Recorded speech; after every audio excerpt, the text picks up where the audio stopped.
भारत का दर्शन news box Bharat. News box Bharat में आपका स्वागत है।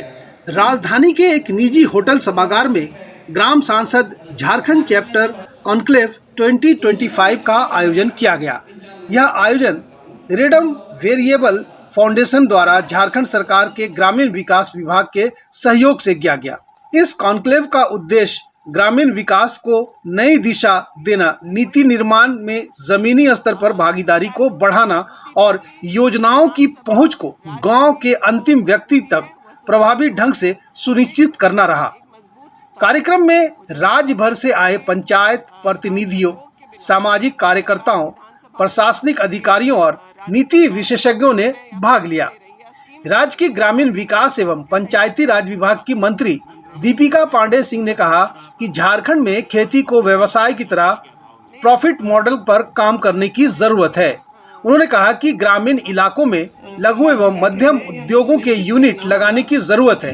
राज्य सरकार महसूस कर रही है ताकि युवाओं को ग्रामीण क्षेत्रों में ही रोजगार मिल सके। प्रसाद जी बैठे हुए हैं, यह हमें सुनिश्चित करना होगा कि खेती को भी लोग व्यवसाय के तौर पर, बिजनेस के तौर पर उसका एक प्रॉफिट मॉडल बनाना पड़ेगा। आज खेती में जो कमाई का जो स्वरूप है कि हर बार किसान को फ़ायदा हो, ऐसा नहीं होता, लेकिन किसान को और ताकत देने के लिए इंटीग्रेटेड फार्मिंग से हो या फिर हमारे कोल्ड स्टोरेज वगैरह की व्यवस्था, ट्रांसपोर्टेशन की व्यवस्था दुरुस्त करके हमें सुनिश्चित करना होगा। क्योंकि हमारे सबसे ज़्यादा लोग झारखंड जाना तो जाता है माइंस और माइनिंग और मिनरल्स के लिए, लेकिन आज भी 70% लोग खेती से जुड़े हुए हैं।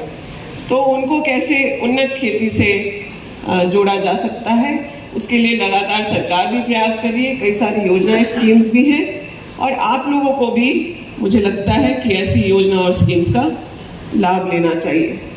दूसरी बात, जो राज्य सरकार जिसकी तरफ कदम बढ़ाने का प्रयास कर रही है, आप सब जानते हैं JSLPS के माध्यम से कई महिलाएं आज समूह के से जुड़ करके स्वरोजगार के लिए काम कर रही हैं।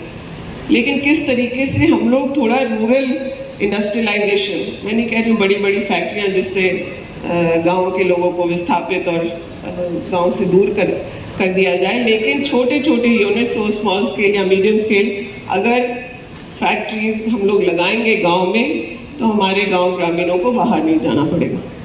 तो यह भी प्रयास हम लोग कर रहे हैं कि आज झारखंड से ज़्यादा बच्चे जो बाहर काम करने जा रहे हैं। मैं पिछले दिनों बैंगलोर के एक कार्यक्रम में गई थी, एलुमनाई में, जहां जो ट्रेन थे विभाग से के द्वारा जो बच्चे थे, करीब 5000 की संख्या में कर्नाटका के बैंगलोर में सिर्फ काम कर रहे हैं।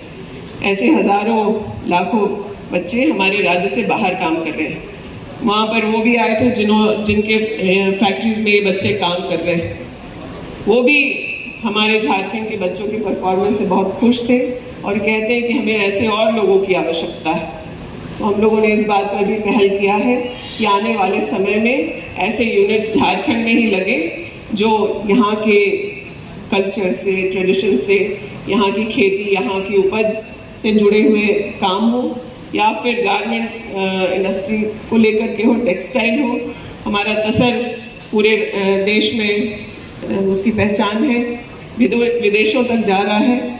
उससे जुड़े हुए कामों को गांव में ही आपके पंचायतों में कैसे कराया जाए, इस पर पहल की जा रही है। और मुझे पूरा भरोसा है कि कुछ एग्जाम्पल के तौर पर ऐसे यूनिट्स आज तैयार हैं राज्य में, लेकिन आने वाले समय में हम लोग पंचायतों तक, प्रखंड तक कैसे इसको पहुंचाएं, उस पर काम करेंगे। ये सारी बातें जो विभाग के द्वारा प्रयास किया जा रहा है वो है, सारे काम सरकार खुद नहीं कर सकती, कई सारे NGOs साथ मिलकर के राज्य सरकार के काम कर रहे हैं। आप जैसे सभी जनप्रतिनिधि सरकार की जिम्मेदारी को साझा कर रहे हैं, चीज़ों को धरातल पर उतारने के लिए, क्योंकि स्कीम्स बन जाएंगे, अगर वो सही से इम्प्लीमेंट नहीं हुआ तो उसका कोई फ़ायदा न गांव के रहने वाले को और न उस पंचायत की मजबूती के लिए संभव है। आप लोगों की भी मांगे, क्योंकि आज आप कई सारे लोगों का आज औसतन 5 से 7 हज़ार लोगों का प्रतिनिधित्व आप लोग हर पंचायत से कर रहे हैं। आप लोगों के भी अधिकारों की बात राज्य सरकार के पूरे ध्यान में है। आप लोगों के सभी अधिकारों को जो यह संविधान आप लोगों को देता है, त्रिस्तरीय पंचायती राज को मजबूत करने के लिए जो विभागों की जिम्मेदारी आप लोगों को अधिकार के तौर पर सुनिश्चित हो जानी चाहिए।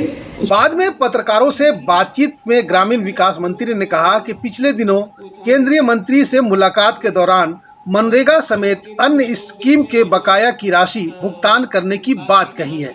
उन्होंने कहा कि निश्चित रूप से लोकतंत्र में ग्राम सभा एक मजबूत स्तंभ के रूप में होता है। ग्राम सभा जितनी अधिक मजबूत होगी, लोकतंत्र उतना ही सशक्त होगा। पंचायतों की मजबूती पर ही विधानसभा राज्य की जो मजबूती है वह सुनिश्चित होती है। तो एक मजबूत स्तंभ है।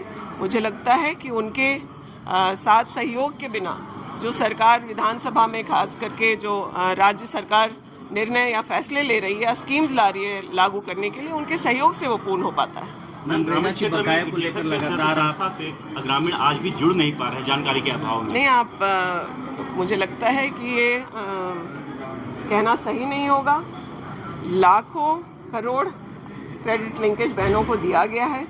32 लाख से ज़्यादा बहनें इससे जुड़ी हुई हैं और उससे ज़्यादा और जोड़ने का प्रयास राज्य सरकार के द्वारा किया जा रहा है। एक से एक सक्सेस स्टोरी है कि जिस महिला के पास 10 रुपये किसी ज़रूरी कार्य के लिए नहीं होते थे, वो मेहनत करके समूह से जुड़कर आर्थिक एक्टिविटीज़ में इन्वॉल्व होकर आज अपने परिवार को चला रही है। मनरेगा के बकाये को लेकर लगातार आप सब लोग जानते हैं, मैं पिछले दिनों केंद्रीय मंत्री शिवराज चौहान जी से मिलकर के आई हूँ।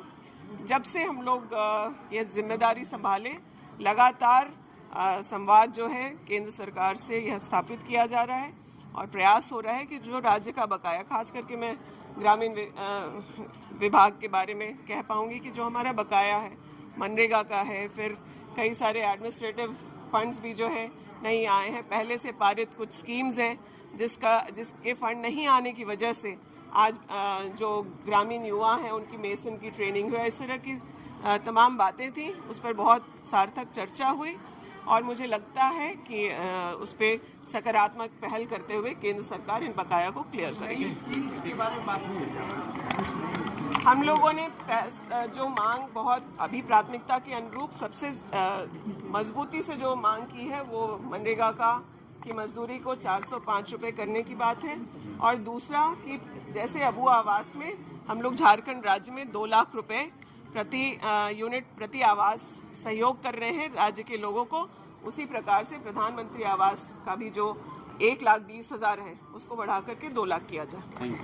Bureau report, news box Bharat, Ranchi.